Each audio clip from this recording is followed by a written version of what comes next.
her to be an impatient person, and there is passion in the sweeps of her uprights. Yet her S's and A's speak of precision, and the lower edge of each line is as exact as it is authoritative. She also either has great faith in the French and English postal systems, or else is so self-assured as to consider the insurance of placing her name or room number on the envelope unnecessary. I lean toward the latter theory. As this analysis progressed, I recovered my glasses, the better to study my companion where he stood in the bright window, bent over the envelope like a jeweller with some rare uncut stone, and I was hit by one of those odd moments of analytical apartness, when one looks with a stranger's eyes on something infinitely familiar.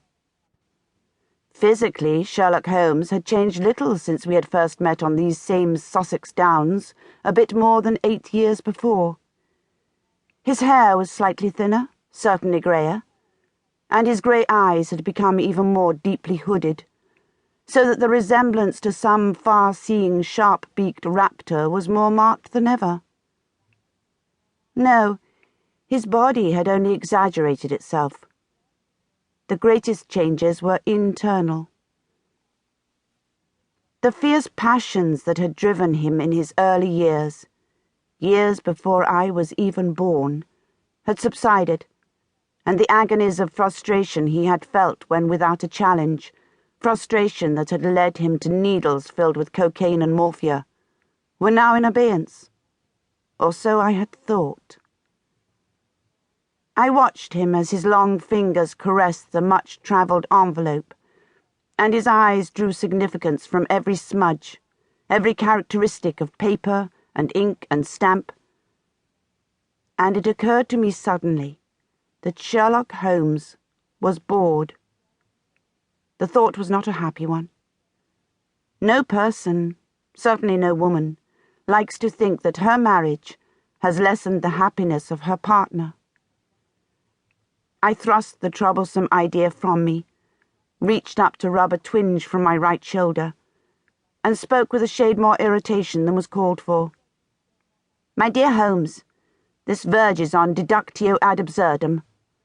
Were you to open the envelope and identify the writer, it just might simplify matters." "All in good time, Russell. I further note a partial set of grimy fingerprints along the back of the envelope, with a matching thumbprint on the front. However, I believe we can discount them, as they have the familiar look of the hands of our very own postal delivery boy, whose bicycle chain is in constant need of repair." "Holmes, my furtive buttocks await me. The letter." "Patience is a necessary attribute of the detective's make-up, Russell, and I should have thought the scholars.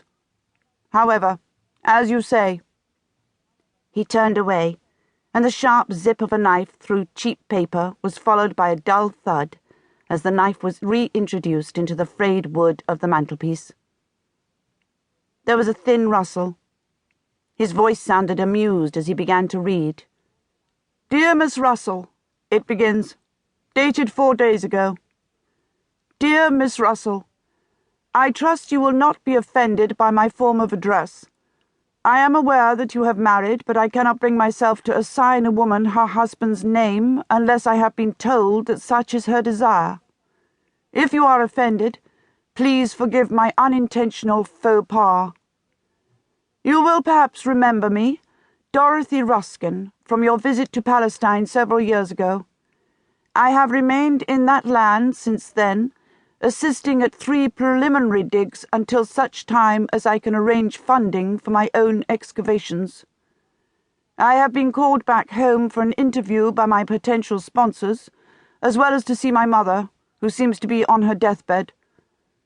There is a matter of some interest which I wish to lay before you while I am in England, and I would appreciate it if you would allow me to come and disturb your peace for a few hours. It would have to be on the 22nd or 23rd, as I return to Palestine directly my business is completed. Please confirm the day and time by telegram at the address below. I believe the matter to be of some interest and potentially considerable importance.